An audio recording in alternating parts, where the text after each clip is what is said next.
Hey everyone, it's Jerry at the Fledge, and welcome to an episode of Every Dang Day. And today on the show, I've got our new friend Heather and our new friend Shepherdess Kendra.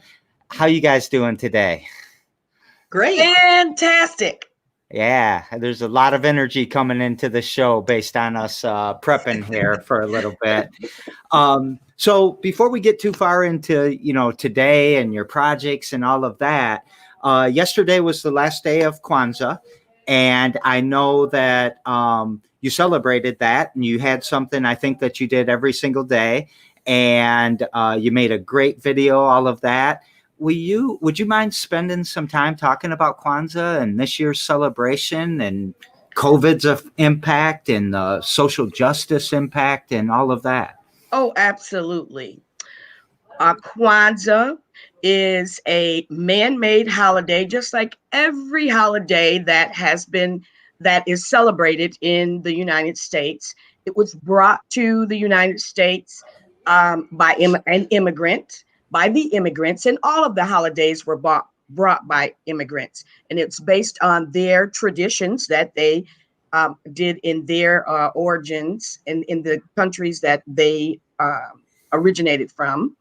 And Kwanzaa was actually started by a Black person in California by the name of Malana Karinga. That's the name. I have to try to get that name right. And I believe it was in 1964. And this was an opportunity to bring all the genres of African American immigrants that were in the country together and unify them. And so it was a way of bringing affirmation to the culture. And it is celebrated 7 days out the year. And those 7 days is December 26th through January 1st. And each day has a principle that we use as a theme to affirm that day. So it is not a replacement of Christmas. It is not a cult. And you can celebrate it as being a different ethnicity than Black, just as you can celebrate Cinco de Mayo or any of the Jewish holidays. It's just a way for us to unify and come together and use those principles to affirm each day. The 7 principles is day 1, Umoja, day 2, Kujichagulia, day 3, Ujima, which means responsibility. Umoja is unity. Kujichagulia is self-determination. Day 3 is Ujima, which means responsibility. Day 4 is Ujama, which means collective economics. And day 5 is Nia, which means purpose. And day 6 is Kuumba, which means creativity. And day 7 is Imani, which means faith. Thank you so very much for that. I learned a lot. But to be honest, I watched the video that you have on YouTube with your group, Yes. and that taught me quite a bit. And I always, how some holidays change dates, like they might be on the first Thursday of whatever, like Thanksgiving or whatever.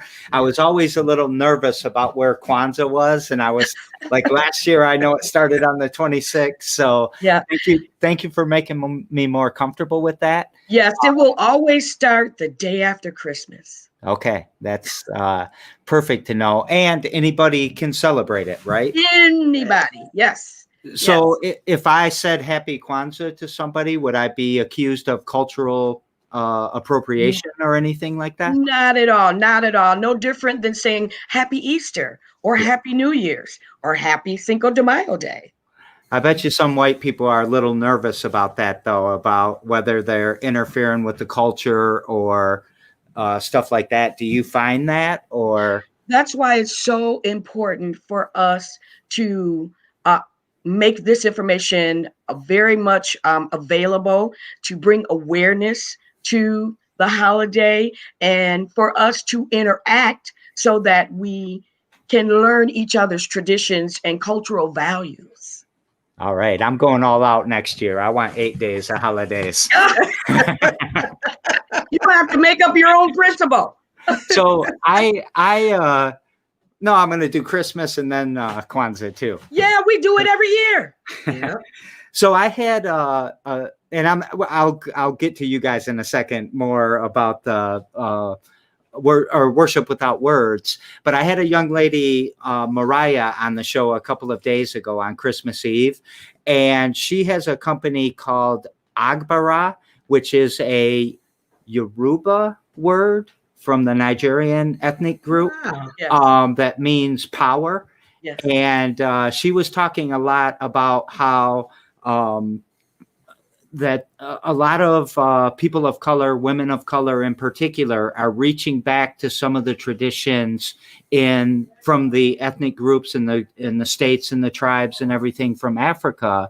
Do you see that trend too, that people are pulling more culture into their spirituality and their religion and all of that? I'm going to let a shepherdess, Kendra, take a shot at this. Thank you. Well, absolutely. And most of us never left it. We never left it. We bring it all, the drums, the instruments, the string, the organ. So we never really left it. I know in my church, I had one guy, as you say, he was kind of skeptical because when we did our Black History, and he was like, "Oh my God, would I offend people if I go get a booba?" I was like, "What? Are you kidding me?" And so it is so important for us to learn other things, and even when you go to other places of worship, to learn how they do stuff. It's not, I don't think it's offensive. I think sometimes it's encouraging that you want to learn about other things. So we have never really left our roots. It's just, I think people are bringing them more out. Yeah. So we are they are more comfortable now. And so, yes, we are the natural hair, all this stuff. They're more comfortable now. So, yeah, Well, I tell people. and if I can piggyback on that wonderful and great information that Kendra provided us. The other thing is we've never left it, and music is universal. And so it is a part of all of us. Somehow we can connect to the rhythm and the bass in the music. In addition to that, culture and being pro-Black is trending now. Yeah, of You course. see it any and everywhere. It's marketable and people are searching for it. And we love the thirst of individuals wanting to get more knowledge. It gives us an opportunity to iron out some of the misunderstandings and the wrinkles of not knowing, because not knowing brings fear, Yep. and fear brings separation. When there's so many things about us that are so similar that if you just take some time to interact, you will learn that we have more in common than we do separate. And in years past, we had been prohibited from allowing our natural hair to grow, or we can be very creative with our hair, and we have been prohibited to presenting our creativeness in the professional world. It wasn't accepted, and it was viewed as violating business casual rules, when those are things that really have become trendy now, allowing us to be ourselves. Just like your hair grows natural out of your hair and you get it cut, style it, and walk in, we want to be able to do the same things. So it's really allowing us to have the same equal opportunities that other ethnicities have, without us having to go over, around, or try to mimic what you all look like.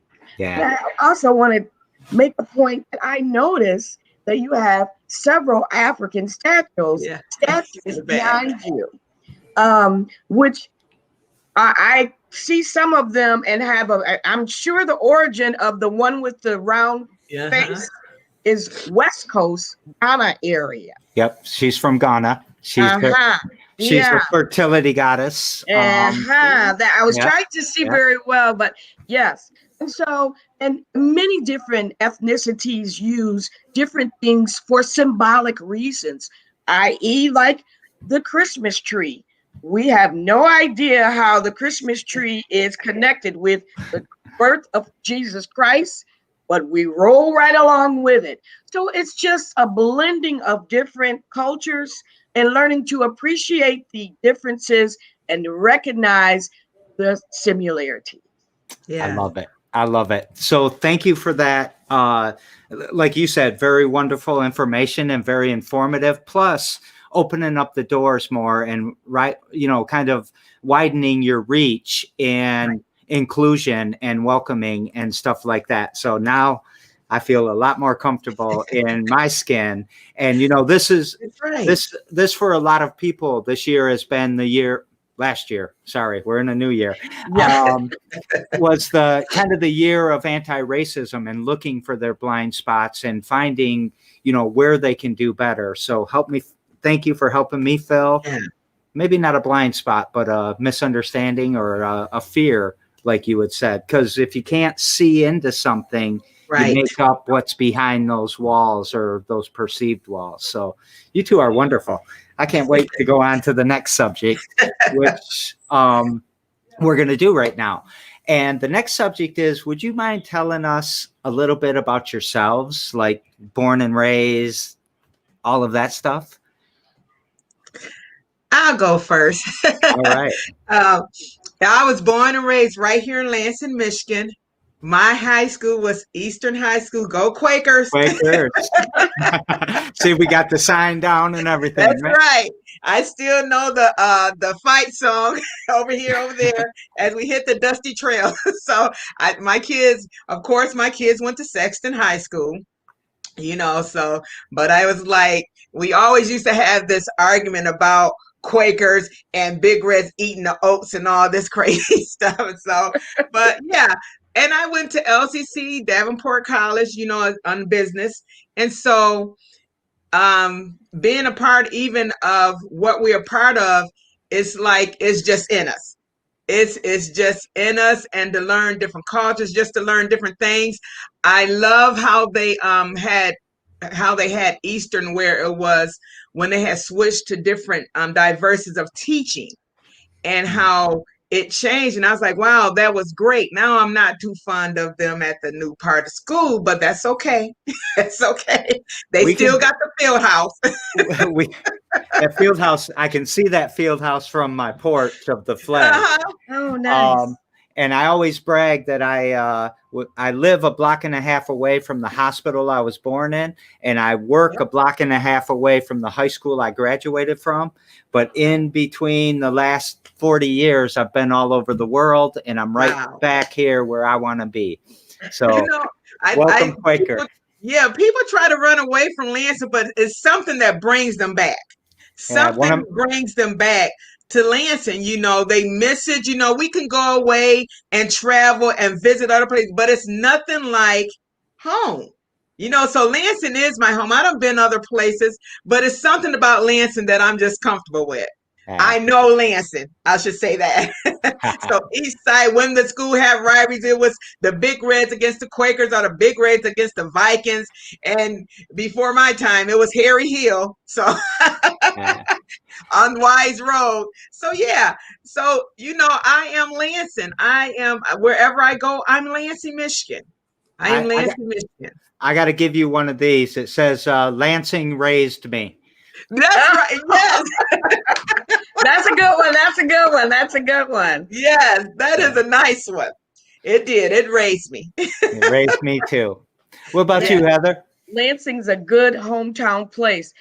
My family has the southern roots, and we've come here from Louisiana and also Mississippi, predominantly from Louisiana. Came here at an early age, and interestingly, the reason why my family migrated here is because of a racial situation. I'll just quickly go over that. My grandmother was the bus driver for the cotton pickers in the field. And she would pick up all the workers and bring them there and take them back. And then at the end of the day, they'd all take a public bus to get back to their homes. Well, there was a gentleman on there who was an epileptic. And they all, when you work with people, everybody knows everybody. And they knew that he was an epileptic. Well, unfortunately, he had a seizure getting off the bus and he fell on a white lady. So the white lady screamed rape and he was taken by the police, beat and killed.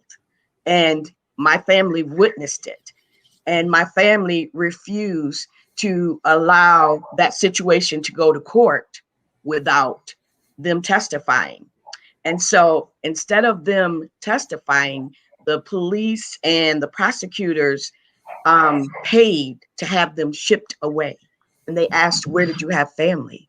And we had family in Michigan because Michigan was a growing auto industry and everyone were getting jobs there. And we had a couple of cousins and stuff up here, and they shipped everyone up there while the court proceedings were happening so that they couldn't testify. So that was kind of a very motivating factor for my family, who was very pro-Black and very proactive in the community for getting things going, because they saw the wrong. They wanted to do something about the wrong. They stood for the wrong. And even though they got shipped away, they stole away and came back to testify.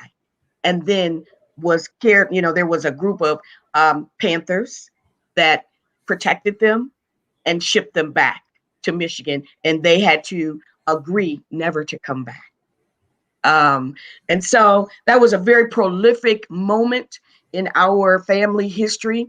And ever since we've come to Lansing, we've expanded and still continue to continue the activist role, so to speak, not necessarily in a negative format that it seems to get attention for, but just in giving awareness, like yourself, individuals who are interested in getting additional information and want to know the truth and want to stand for equality and justice. Because let's just say you got to be somebody who's walking around with blinders to say that you don't see the inequality and the injustice that is not just occurring in 2020. It's been there all the time. We just have had the luxury of having cameras to put eyes on those injustices. And it has occurred in every level of life.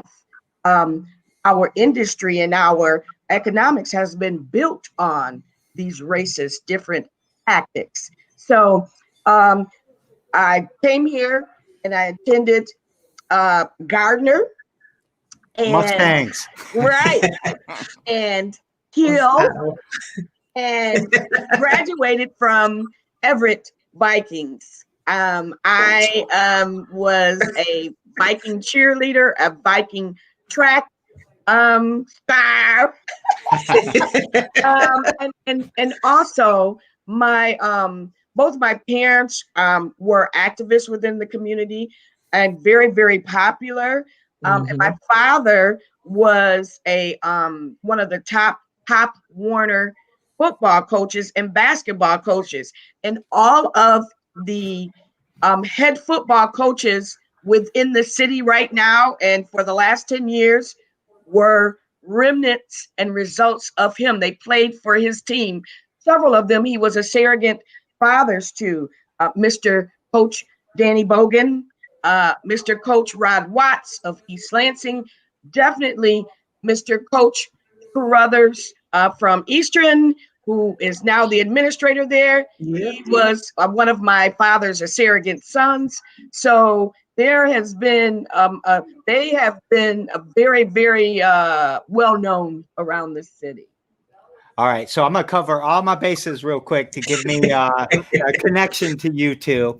So number one, thank you for telling that history, because that is so important for people to hear stories that, people say, oh, racism, it's just in these books here. But thanks for being on the show and saying, no, it's not in the books. It's passed down generation to generation at the dinner tables, at Thanksgiving, at Kwanzaa celebrations, where the story is told and it needs to continue to be told. And thank you for doing that. Now I'm going to bounce around a little bit. My wife's from Mississippi. So I got a tie to Mississippi. She was up by Tupelo, like where Elvis was born, a place called Fulton. And she got the, I can't swear. She got the heck out of there as quickly as she could.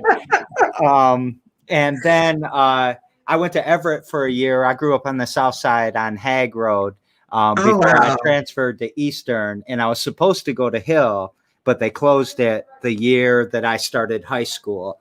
And I played with Marcel on like Gino's Generals on Everett my sophomore year. Marcel and I go way, way back. Yeah. Really so that you might know him as Soup. Soup. What was the team that he coached? He coached at Everett. He coached at Everett. Oh, okay. But he graduated from Eastern. Mm-hmm. No. I'm sorry. Are you talking about Marcel? Yes. I'm talking about your dad. Oh, Taylor Steelers. Taylor Steelers. All right. Yes. The name ring a bell at all? It does. They were rivals with the Blackhawks. Yep. And so the Blackhawks, never mind. We're going to talk about popcorn and football. So we have a lot in common, I see. We have a lot in common. So yeah. But let's get on. Look at, we're at 21 minutes. I knew you guys were going to be interesting and go longer. Let's talk about Worship Without Words and the other efforts that you have going on. Is it okay to switch with that now? Sure. And I start with Worship Without Words because I don't know everything that's happening. You lead it the way you want to lead it. Okay. Well, as I mentioned, my family, along with Shepherdess Kendra, who is also part of our family because her and her family has been a part of the group and also extensions of Taylor Steelers too. So we have a past and we're just basically family. Worship Without Words is an extension of the African Masquerade Dancers. And the African Masquerade Dancers were actually started in 1995.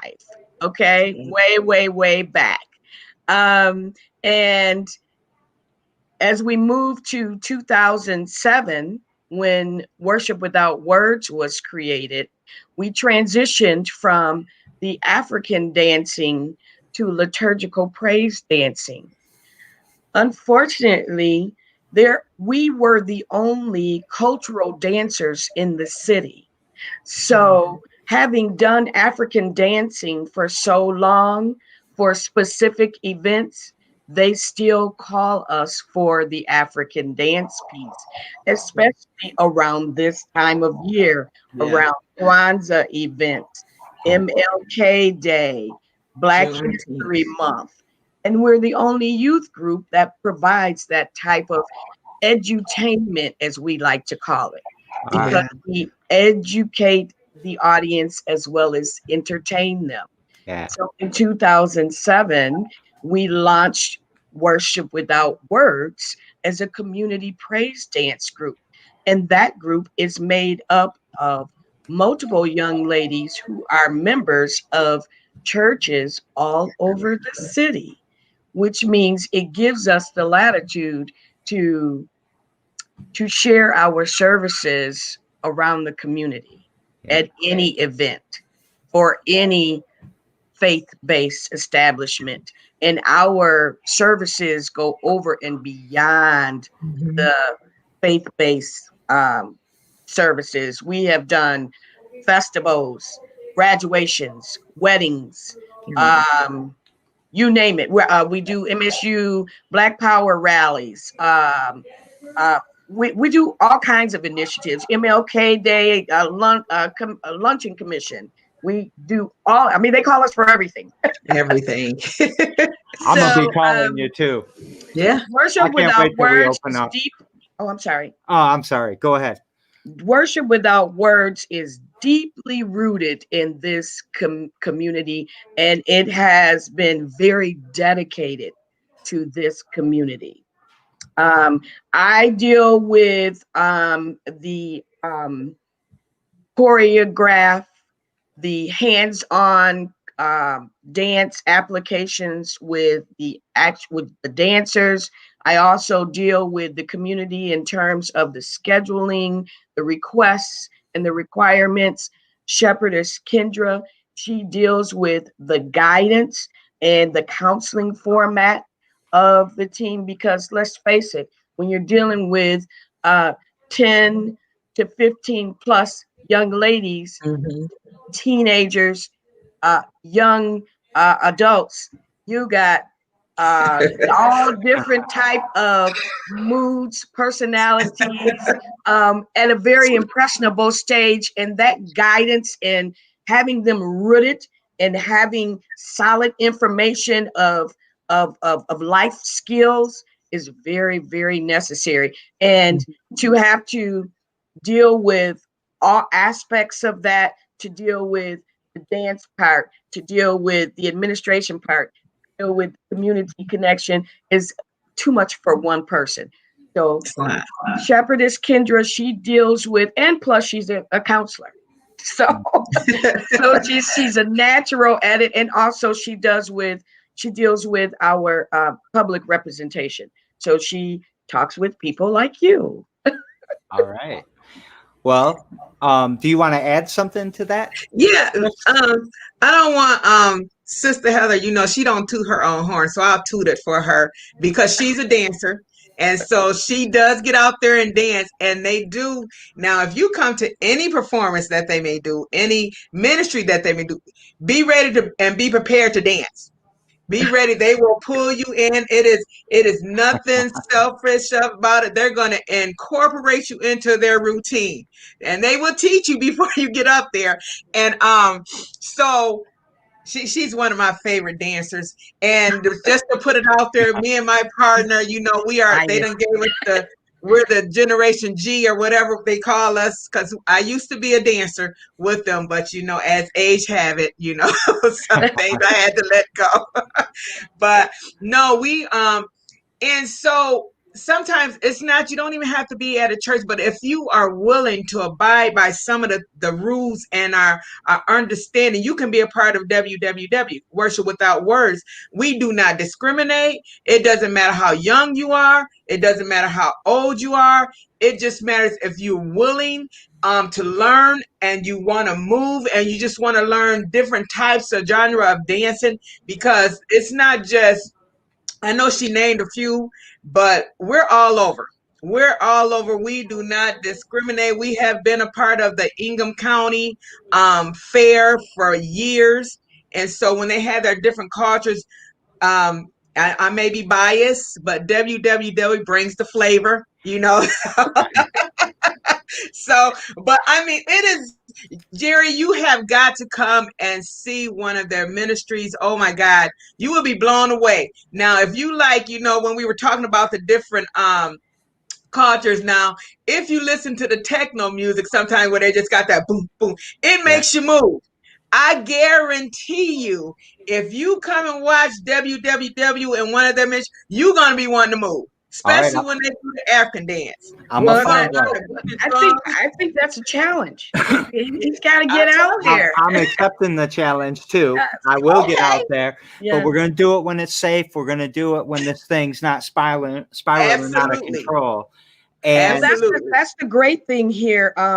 Because COVID has restricted our inside performances, we have had to transition to virtual, like everyone else has had to do that. And in doing so, it's kind of crippled our ability to raise funds.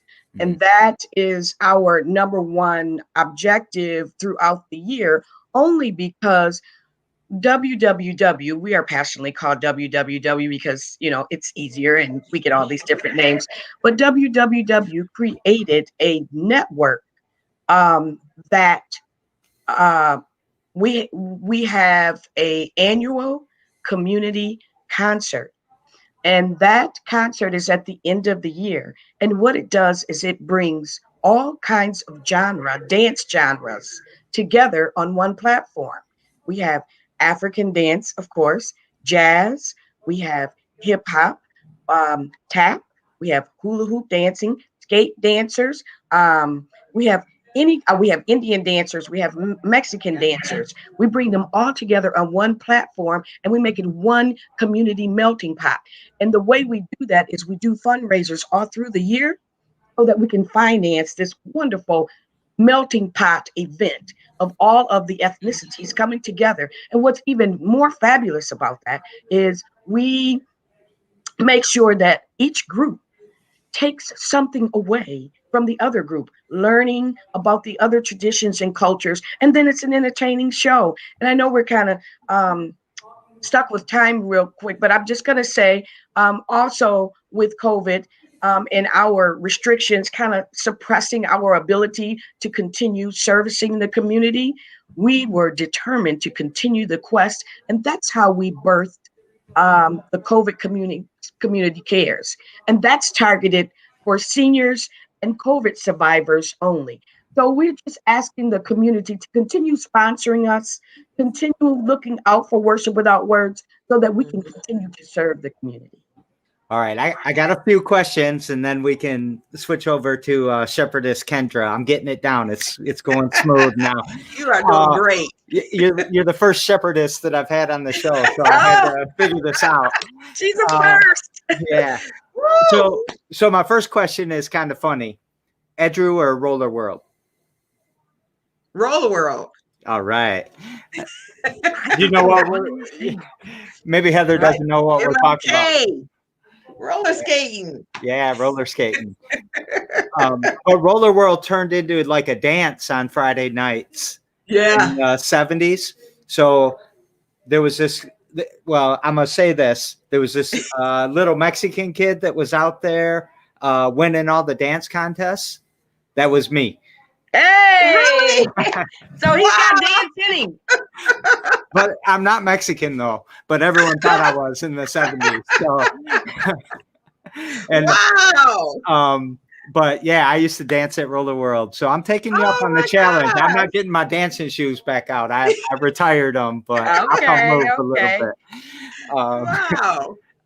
But the other thing is, if someone wanted to donate, and by the way, I saw your segment on WILX, I think it was. You had a nice news.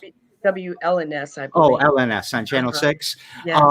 Look that up, everyone. So on WLNS, just recently, you had a nice segment about some of the things you were doing, and you were in front yards dancing and singing for looked like older people for the most part, right? That was the Community COVID Cares initiative for the seniors and the COVID survivors. If someone that's watching right now wanted to donate money to you, how could they do that? I'm glad that you asked. Yes. We have multiple routes that you can use, but the most common one is to just venture out to our website. And on that website, there are donate buttons that you can use to send your donation. The website is www.suncloud.com. That's www.suncloud.com.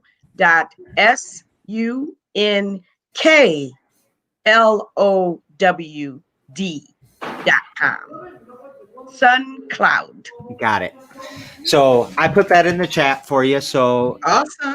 If you can give, please give. Even just a little bit can help. Probably a minimum of $3 or $5 or something like that. But every little rivers are made with drops of water.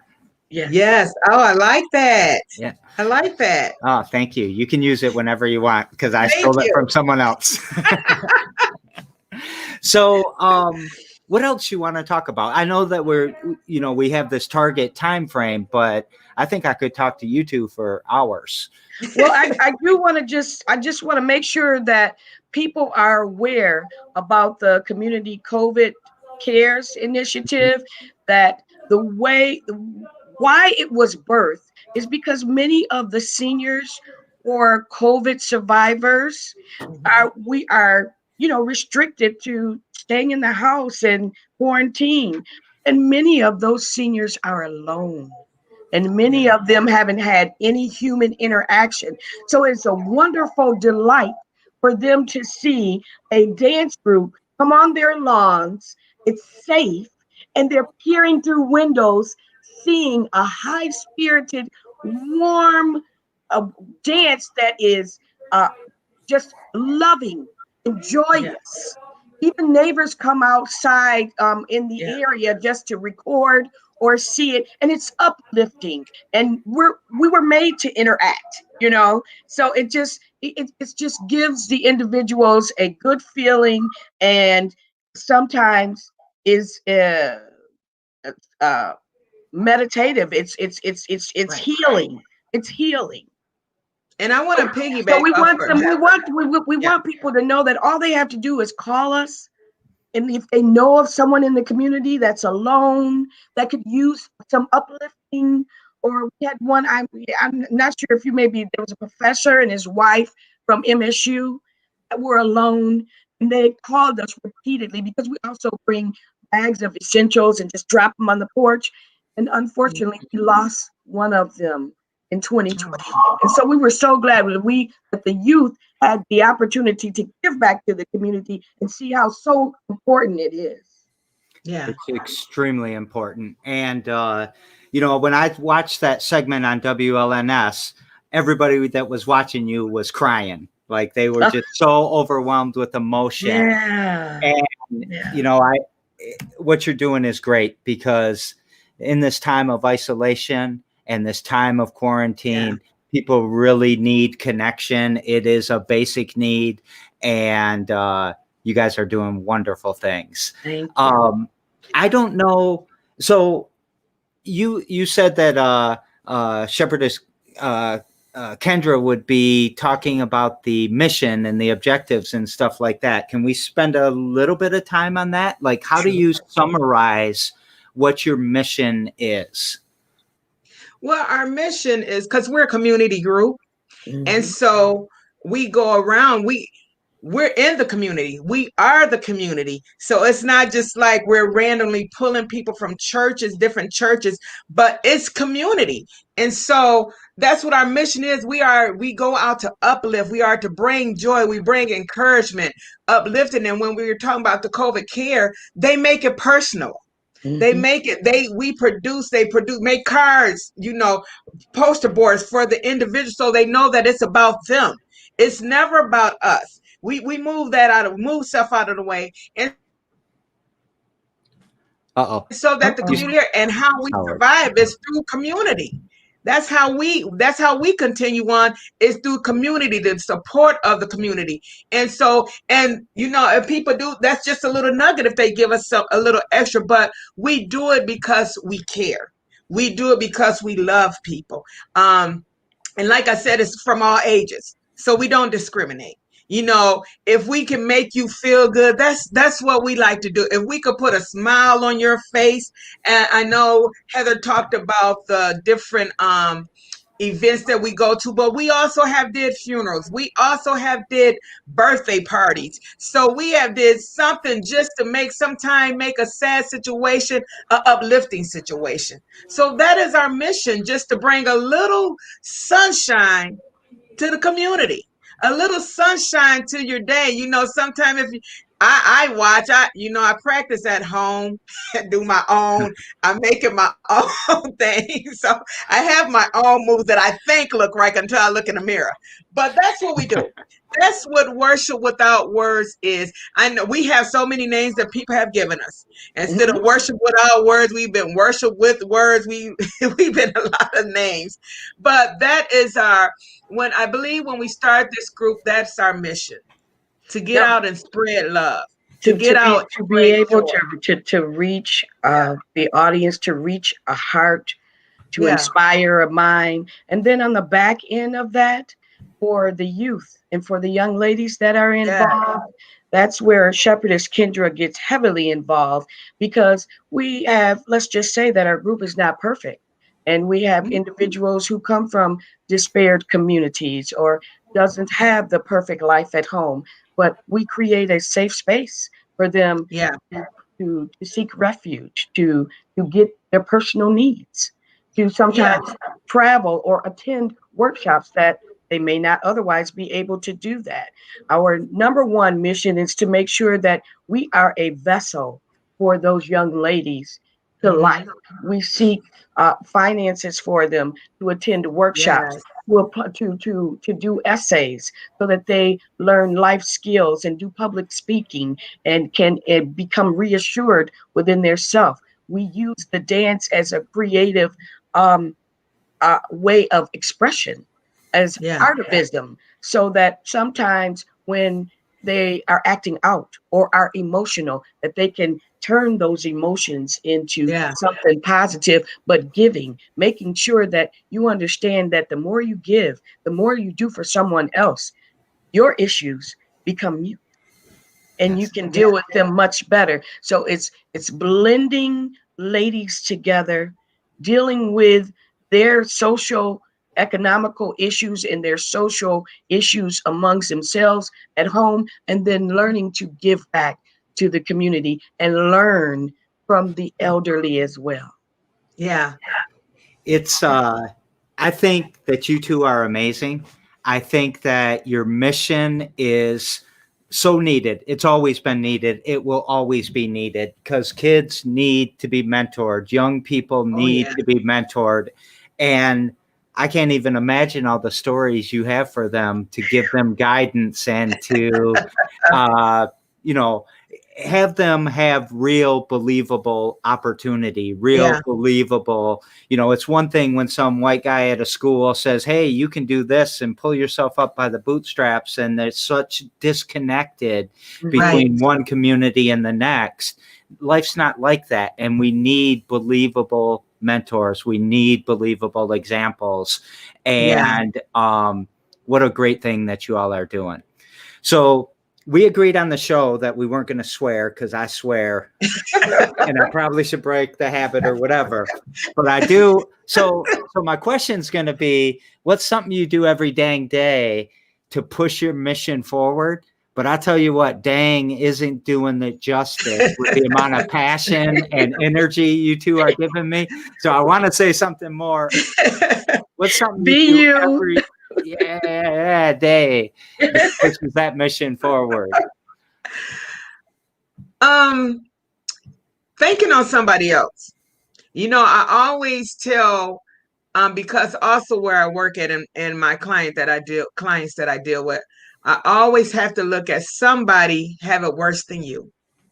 And you know what? If I can be relevant, because that's my main thing, is to be relevant, not just be there to talk and do this, but I want to be relevant. It's time for us to make a difference. So even when we were talking about the young women, see, they got different things for young guys. They have different mentor groups for young men. Men making a difference in different things. And so sometimes the girls feel left out. And so what our thing is not only to mentor, but as you were saying, Jerry, being an example. And so some days I don't feel like getting up out of bed. I'm like, oh, what's the point? Then it'd be like, I could think of one reason. And okay, get up, put a smile on your face. My body might not be the best of it, but get up. And if I can press through it, then I can tell somebody else that you can press through it. I don't feel like it. Press through it anyway. When you're feeling depressed, press through it anyway. In this past year, suicide rates have raised so high. And because people are depressed, and like you said, since the pandemic, we cannot socialize together. So now I'm in the house by myself. I think by myself. So now I have to get up and push. And let me tell you, Jerry, some days it's harder than others. Be like, especially I looked outside this morning and I was like, I ain't going nowhere. But we got to push through that. And I always think it's not about me. It's about the next person. So that's what works for me. So I got to tap into one of my superstitions real quick. I got to say Andrew Brewer Jr., Andrew Brewer Jr., Andrew Brewer Jr. 3 times, and maybe he'll come on the show and talk to me about men making a difference. So, good. Oh, and sometimes Fonda's watching, his cousin. So anyways, did you want to add to anything with that, Heather? Oh, I'm just elated that you brought those two names up. I'm very close with both of them. In fact, we call Andrew Pete. Pete also played on my father's football team. And Pete and I, in 2017, we traveled to Africa together with a group of us. Yeah, he was with our group. Pete and I and about 7 other people, we all went to Kenya together. Awesome. The two things that are keep me motivated, I've got this fetish with the letter P. And the letter P keeps me grounded, just like Shepherdess mentioned, in thinking of someone outside of me. And my first P is the acronym PUSH. And whether you use pray or push, the acronym says pray until something happens, PUSH, or push until something happens. And so either one of those titles will help you get beyond where you are. My other fetish with P is my 5 Ps that I use on a daily basis is proper planning prepares you for a production. And that's what I use every day. Proper planning knocks down a lot of barriers to move you forward. So my fetish with keys helps me, gives me the initiative and the drive to go forward. And then finally, I just like to end with this nice little analogy. There was this one guy who was talking to God, and he says, I have too many problems. I can't take this. And so God says, well, I'll tell you what, come to this group and I want you to throw all of your burdens and your problems and your issues in this pile. And the rest of the group is going to do the same thing. So they all got there and they threw all their problems in the same pile. They walked around that pile 10 times. And then God said, okay, now I know, I want you to pick out somebody else's issues, somebody else's problems. And they put out those problems. And this guy said, well, I just only had a problem paying my bills. I don't want to deal with cancer. So he threw it back. And the moral of the story is that no matter how hard or how bad your problems seem, look outside of your window. I bet you there's somebody who's struggling way worse than you. And you might not want their problems. So just deal with what you have and believe that it's going to get better. Because after the darkness and after the rain, the sun always shines. It's so serendipitous that you told that analogy, because I always ask people, if we all put our problems in a bag and threw them in the middle of the room, would you trade your bag of problems with anybody else? And you everybody might not. always says no. Everyone always says no, you right? Not, yeah. And then I'm gonna throw another P out there. Giannis is out there, and she says, "Hey, peeps." So Giannis, there's another P word. We know everybody. I know you know everybody. I know everybody too. I don't know why I don't know you two, though. I know. But now I do. Well, we just took care of that.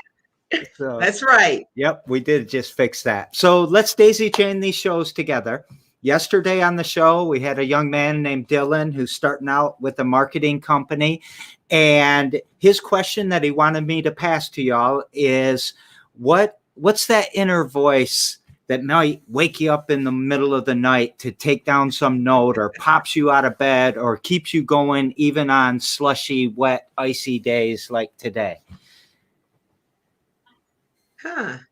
Well, what's the inner voice? Was that the question? Yeah. Inner voice. For 2020. Well, we're in 2021 now. If you want 2021, but for on a normal basis from last year, I'm thankful that I'm able to wake up, to open my eyes and see this day. That is a motivation, because there are so many people who did not wake up. That's enough motivation for me. Yeah. I'm thankful to wake up.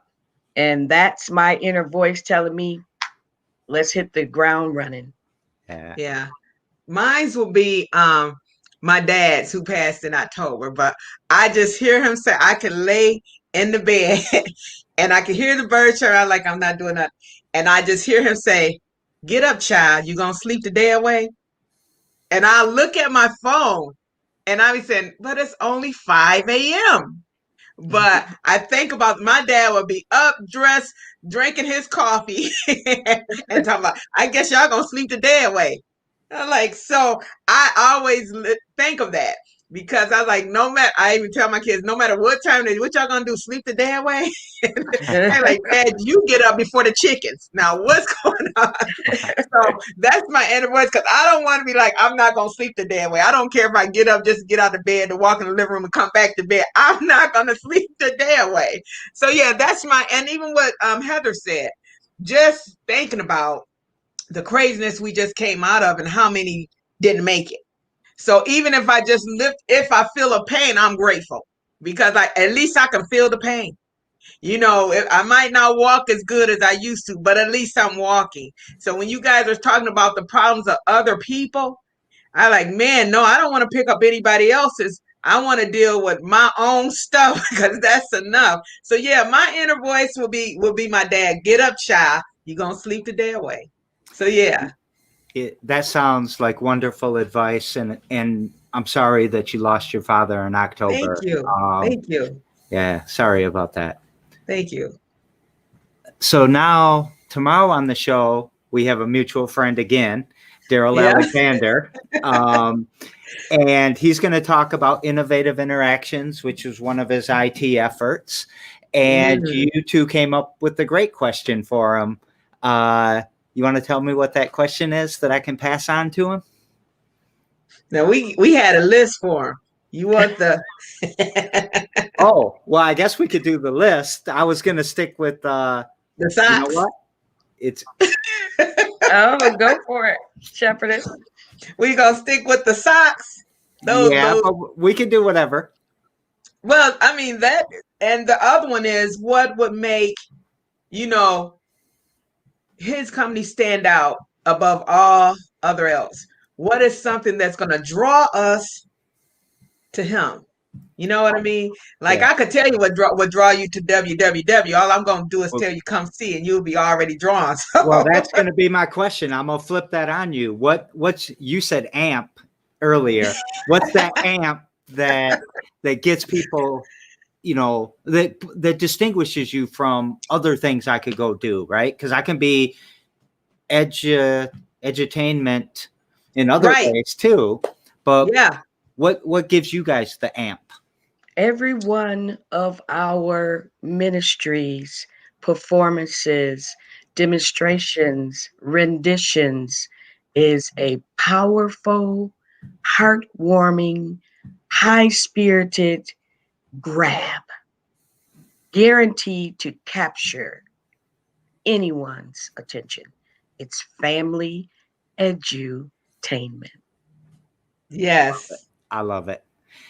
So if you don't mind, I would like to add something that gives you your amp. And I've learned this in the last hour with y'all. And I hope this is okay, I'm not really a religious person, right? It's okay.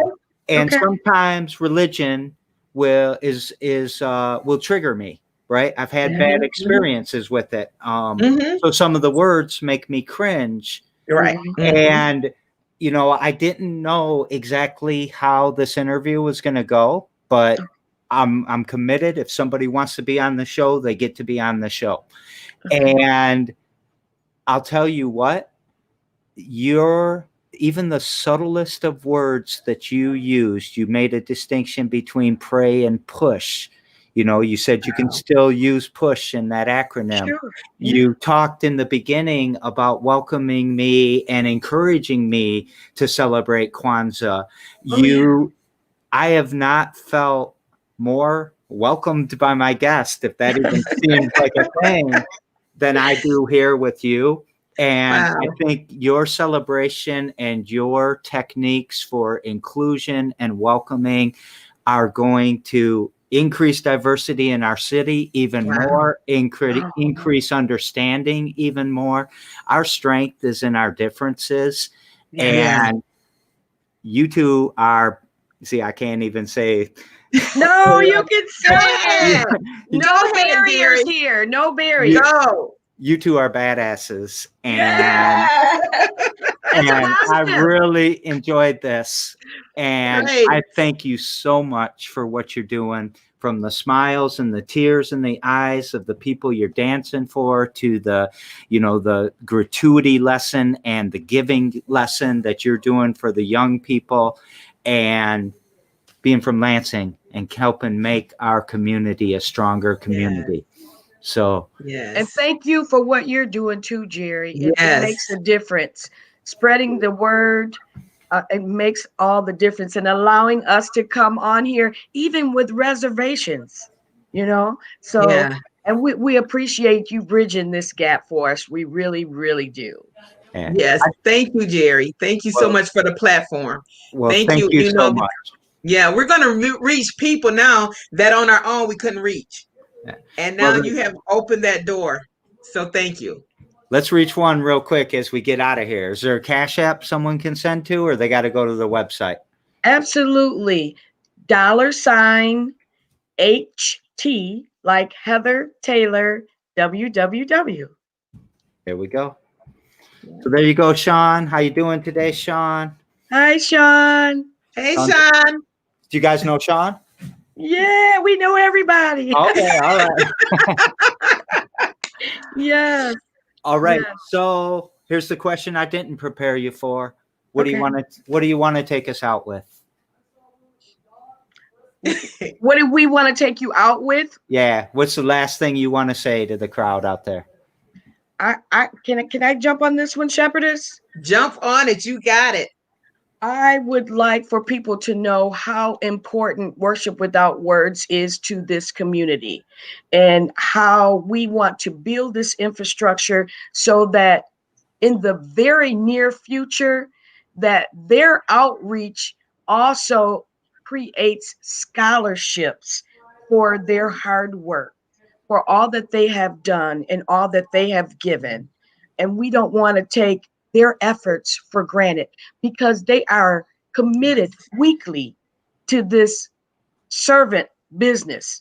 Every week they practice hard, they work together, they learn the community needs, and then they go out and they accommodate for them, no matter what they are, on all different levels. And we wish and hope that this vessel that we are creating for them certainly raises them to a different level of achievement, different standards, different morals, and they pass this on in life.